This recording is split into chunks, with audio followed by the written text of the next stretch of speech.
Right now, the Banderomobile is heading out on the hunt. Crimea is being cut off from Russia. The Russians are facing an emergency. The front has collapsed and drones have unleashed utter chaos. Donetsk and Luhansk are on the brink. Kherson is joining in as well. Putin's offensive has reversed course. Has the enemy really taken such a beating that they're forced to flee? All this and more in our episode Hellpoint. Banderomobiles versus Shaheds. The Ukrainian armed forces are striking the enemy without mercy. They're giving the occupiers a real taste of Berezova porridge. These aren't just vehicles, they're real beasts. They see the target and ignore all obstacles. The occupiers are terrified of them. Hunters who never let enemy armor slip by. Enemy metal doesn't stand a chance. How exactly do they work and what do they look like? You'll find out in just a moment. A launcher will be installed here. A machine gun will be mounted here. Depending on the needs, it could be a Browning or it could be a PKM. Mechanic Alexander is showing a combat pickup truck that will have a turret mount for a machine gun installed. He and his partner have been making them since the very first days of the full-scale invasion. Each one has been customized to meet the needs of the military. Some turrets are designed for assault operations, while others are slightly different for defending the sky against Shaheds. There's no need to set up, no need to put down a tripod, nothing needs to be done. You just arrive, load up, and you're ready to go. Perhaps our first development is the most interesting, as it was the starting point for further improvements. On their turrets, heavy machine guns can rotate in different directions and at various angles, which means they shoot more accurately. Volunteers also set up a workstation for the gunner in the truck bed. This will be the combat police. That's how it will work. A machine gunner and work in the sky. We meticulously designed and constructed this protective enclosure so that the operator could always feel completely safe and secure while actively on the move. The guys are indeed going, but I am not currently with them. The combat pickups have been nicknamed Banderomobiles. Just the other day, they sent 5 of these to the front, and in total, since the beginning of the invasion, the partners have equipped almost 1,000 vehicles in a small garage. More than 450 turrets have been produced, and it's not about the equipment, it's about the benefit for our defenders.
Scouts from the Rubish Brigade are trying to reach the position. You might not have noticed, but an FPV drone flies just a few centimeters from Anton's face and explodes right behind his back. It was like in a movie, I saw a slow motion shot of it flying straight at my face. I truly don't know how that particular reflex worked, but it certainly did. And thankfully, I'm still alive, and so too is my dear comrade. And also some of his... During the war, we met our fellow scouts from St. Petersburg a year ago in the Kharkiv region, when Russia launched another offensive there. We filmed these shots in Liptsi, a suburb strategically important for the defense of Kharkiv. It was extremely important to hold this settlement. If the Russians had managed to capture it again, artillery would once more be able to reach Kharkiv. Two of these three guys are no longer with us this year. Both Vitaly and Andriy, who were close friends, were both just 21 years of age. To become a hero of Ukraine, either posthumously or not posthumously. Well, that's how it turns out. Their sector is once again the hottest on the front line, and their encounters with the enemy are the closest. The scouts are clearing rear villages and groves and taking prisoners. A new tactic of the occupiers in the Pokrovsk area. Now there are breakthroughs deep into the rear, up to 2-3 kilometers on motorcycles. Why do you think they take such risks? Basically acting like suicide squads, just a rifle and a motorcycle. To destabilize our rear areas and logistics. As we discussed with the prisoners, they don't even know the routes or anything. They are guided solely by drones. That is, so they have no way to turn back. I don't see any insignia.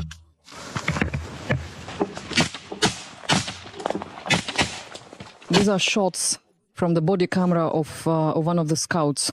This is already the final stage of the operation to capture a Russian saboteur who has been living for about a month in the rear of the defense forces in the Pokrovsk direction. As I understand it, this particular person caused significant and extensive damage to all of the defense forces. A month, so that's quite a big target, really. Considering all the complex factors at play within the correctional system and reflecting upon the various rehabilitation programs, psychological interventions, and educational opportunities that might be offered to individuals incarcerated for their past actions, one must ponder deeply. In your considered professional opinion, based on your extensive observations and interactions, have the prisoners, those individuals who have been confined within these institutional walls, truly undergone a fundamental and lasting transformation in their character, their perspectives, their intentions, and their overall disposition towards society and their own future? Have their experiences within the penal system led to genuine introspection, remorse, and a sincere desire for personal growth and positive change? Or do you perceive that their core behaviors and underlying motivations remain largely unaltered despite the passage of time and the structured environment they inhabit? This inquiry seeks to understand the depth and authenticity of any perceived shifts in their being, moving beyond superficial compliance to ascertain if a profound and meaningful evolution has indeed taken place within their hearts and minds. Furthermore, could you elaborate on the specific indicators or behavioral patterns that would lead you to conclude whether such a profound metamorphosis has occurred, considering both their outward conduct and any discernible internal shifts in their moral compass or ethical framework? What evidence, if any, supports the notion that their time in confinement has fostered a genuine commitment to rehabilitation and a reintegration into society as law-abiding citizens, or conversely, suggests a mere adaptation to the institutional environment without true personal reform? Your insights into the nuances of their psychological and emotional states, as well as their expressed intentions for the future, would be invaluable in assessing the true extent of any transformative processes. You have quite direct and frequent contact with more or less. Don't you agree with that? They're all the same. There are just contract soldiers and there are mobilized ones. At this stage, there is no difference between them. They're all the same. There are just younger ones and older ones. Some are convicts, some are not. Why do you think they act so recklessly here, basically like suicide squads, going so deep with just one rifle? This is a relatively new Russian tactic, which is based on their extensive resources, which are virtually endless in terms of available manpower. It works. 70% of them are eliminated either by small arms, artillery, or drones. But about 30% of them manage to make it to our positions.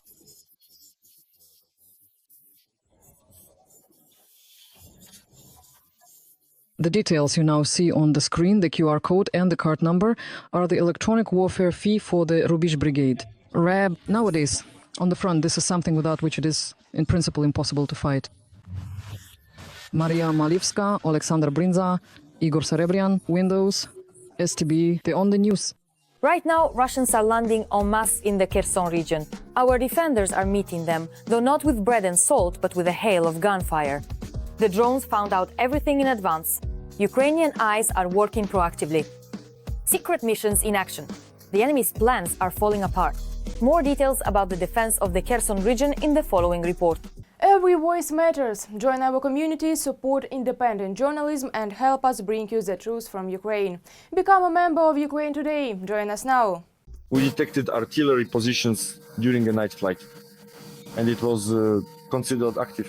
Now it has been detected again. In the video from our neighbors, there were 8 movements of servicemen who were trying to put out the fire. The reconnaissance crew detected the enemy's firing positions.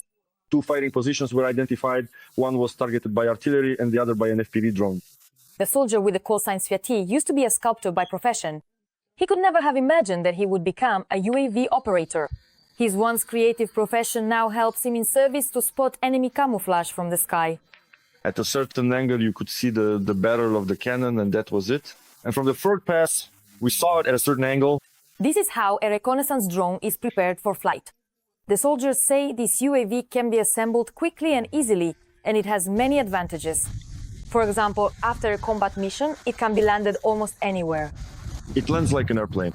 Accordingly, it heavily depends on the operator's careful work, on their extensive knowledge and practical skills. This is the crew commander. His soldiers search for the enemy on the left bank of the Kherson region almost every day and also patrol a certain stretch of the shoreline.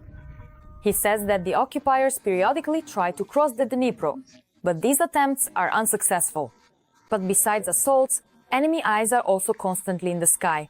They try to use, if we're talking about drones, the airplane type ones, when the wind is favorable for them. They try to use FPV drones at close and medium ranges.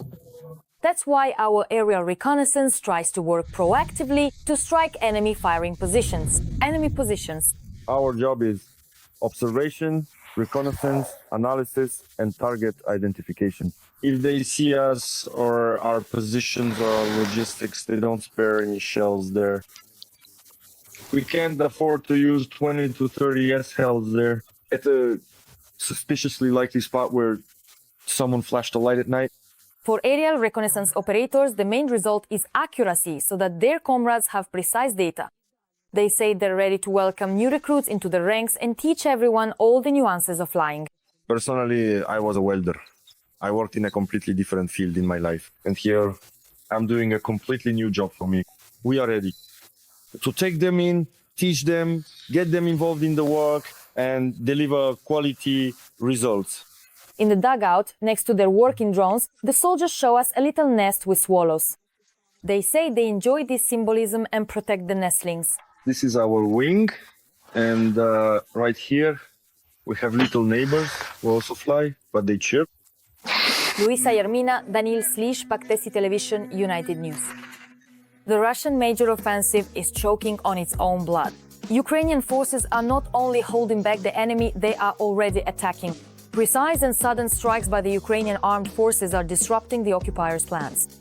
Russian generals have disgraced themselves so badly that they're afraid to get in touch. Pokrovsk is under fire. The enemy is pushing through, but what will they get in return? What is the situation in other hotspots along the front? Details in the following report. The Russian offensive ran out of steam just a few weeks after it began. This is reported by The Telegraph. Analysts from the publication have calculated that the pace of Russian advances has dropped significantly since the beginning of the month, and in some sectors of the front it is now zero. And so, experts claim that the number of attacks on Ukrainian positions has not decreased. However, there have also been no successes in the past couple of weeks. After passing through the gray zones, Russian units have run up against well-fortified defensive lines of the Ukrainian armed forces.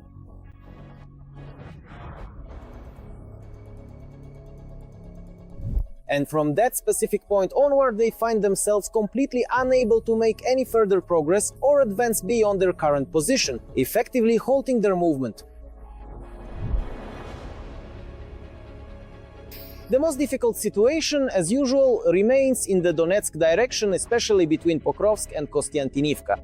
The Kremlin is no longer hiding the direction of its main strike, having concentrated maximum effort and virtually all its available reserves here.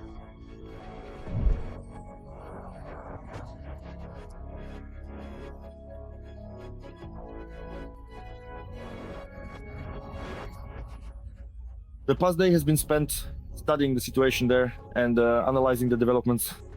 These are several strategic points where they have amassed all 110,000 personnel. But there are also a great number of strike assets, including drones and missile systems. They are constantly launching drones, many of them, and have deployed anti-aircraft missile systems. The Institute for the Study of War believes that this summer Russia will not be able to come up with anything new and will essentially continue the offensive it began in the spring. However, experts note that in addition to all the existing directions, Russia also wants to add the Zaporizhia direction. Our command is aware we are preparing counterattacks, specifically in the Zaporizhia direction, namely Malatok, Machka, Robotyne. They are trying and will continue to try to attack, but we are ready on our side. We are already talking about this openly, meaning the enemy is no longer hiding anything, so we are telling everyone for counterattacks at longer distances and then directly at the front line. Our military is also managing to control the situation in the Sumy direction. Having completely stopped the Russian offensive here, the Ukrainian armed forces are even managing to launch short counterattacks themselves. At the same time, the situation was stabilized in part thanks to holding a section of the bridgehead in the Kursk region. The best, so to speak, are keeping the enemy in check. These are the airborne troops, assault landing forces, the parachute regiment, and accordingly, highly trained military personnel. That's why this sector has stalled. And the enemy cannot continue to advance or launch new attacks. Now, Putin is requesting new contingents from North Korea up to 10,000 and plans to send them there. But for now, Kim Jong-un hasn't decided because he sees that many are dying. Another direction. The DRF is wiping out its assault groups by the dozens every day. Putin'S remains. However, the military on the ground say that even here the enemy is not making any advances. Despite actually having an advantage in both manpower and weaponry, thanks to the lack of experience among the newly mobilized assault groups, this pressure can be held back.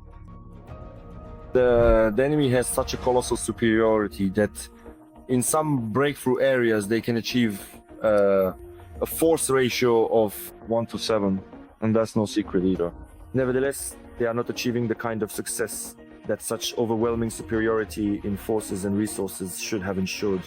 At the same time, apparently after calculating their losses, the Russian Federation has decided to no longer rely on technology and plans to fight using only manpower.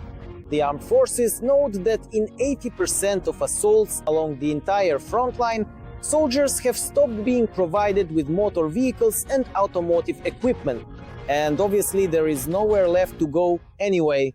Those kinds of offensives, like at the beginning of spring, when the occupiers would rush across entire fields on ATVs and buggies, are long gone and should be forgotten. The situation has been stabilized on a global scale.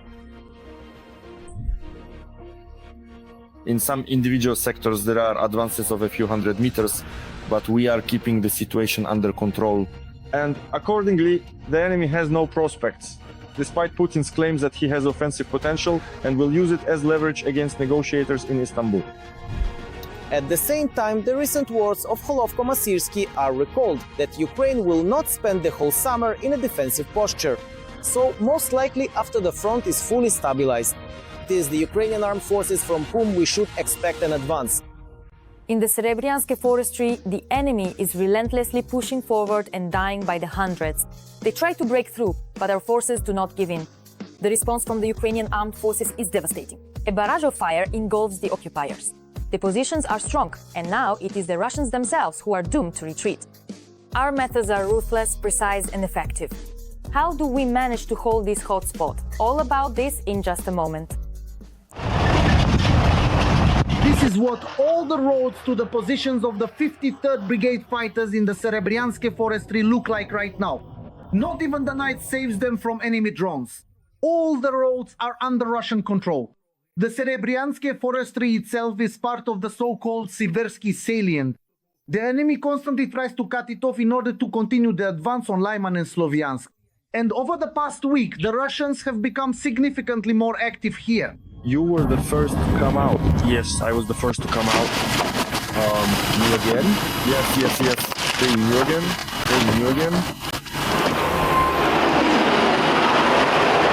Delivering ammunition and supplies in the Serebryansk forest has to be done quickly and under the threat of attack drones. Sometimes the guys have to carry all of this by hand for several kilometers to the position, because any vehicle would be destroyed immediately.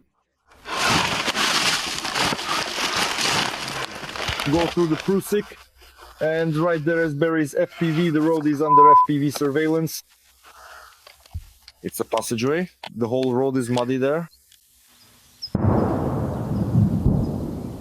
At night, all the horrors that the Russians had turned the nature reserve forest into were invisible.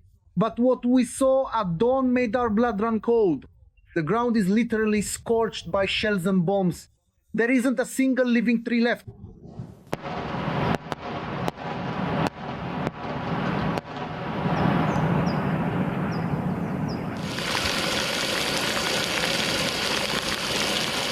No one leaves the dugouts unnecessarily.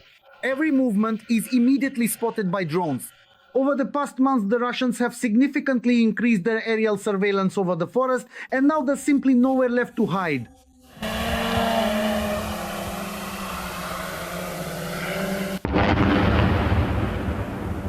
In the Serebryansk forestry, life takes place deep underground, in small concealed dugouts.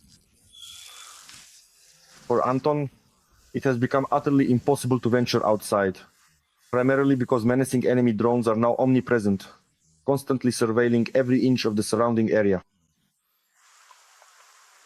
And forgive me for saying this, perhaps it will seem somewhat unethical to some individuals, but as you can clearly see, the guys even utilize these tin cans as makeshift toilets.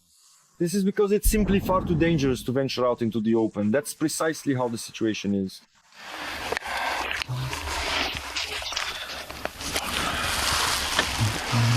But sometimes you still have to go outside. After making sure there are no enemy drones in the sky, Alexander dashes toward the grenade launcher. The weapon needs to be aimed at the targets and prepared for combat.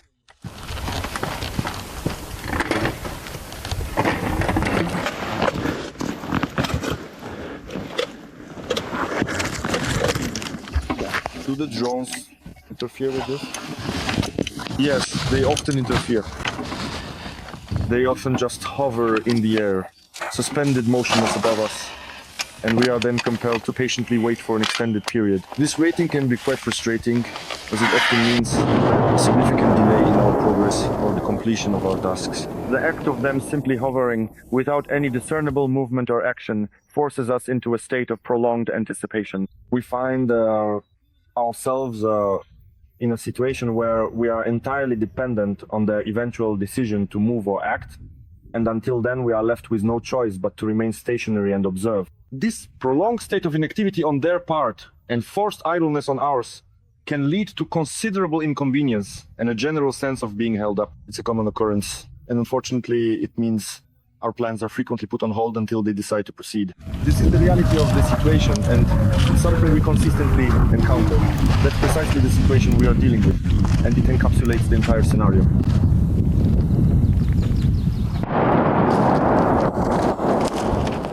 And in this hell, The soldiers sometimes don't leave their positions for weeks or even months.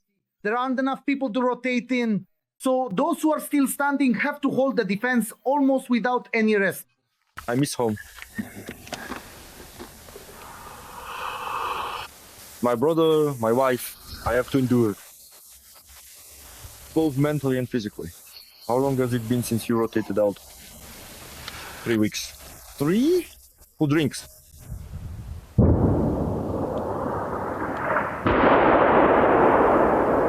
But all thoughts of home and loved ones vanish the moment the order to fight is given.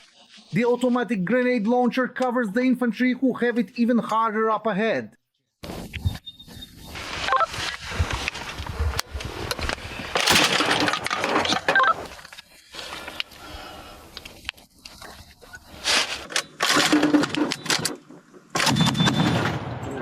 And it's like this almost every day, because the Russians are constantly assaulting. Morning, day, and evening, the attacks go on without stopping. And when night falls, both the enemy and we begin to regroup. Ammunition, provisions, and sometimes replacement soldiers are brought up to the position. And sometimes this road to the evacuation point is more dangerous than staying at the positions. The first shell landed, we ran to the bunker. The whole way we...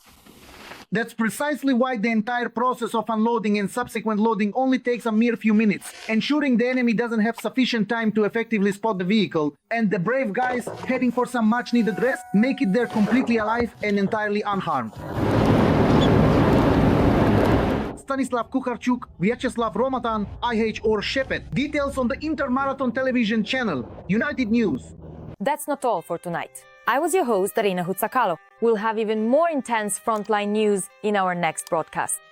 In the meantime, don't forget to subscribe and hit the like button. See you soon!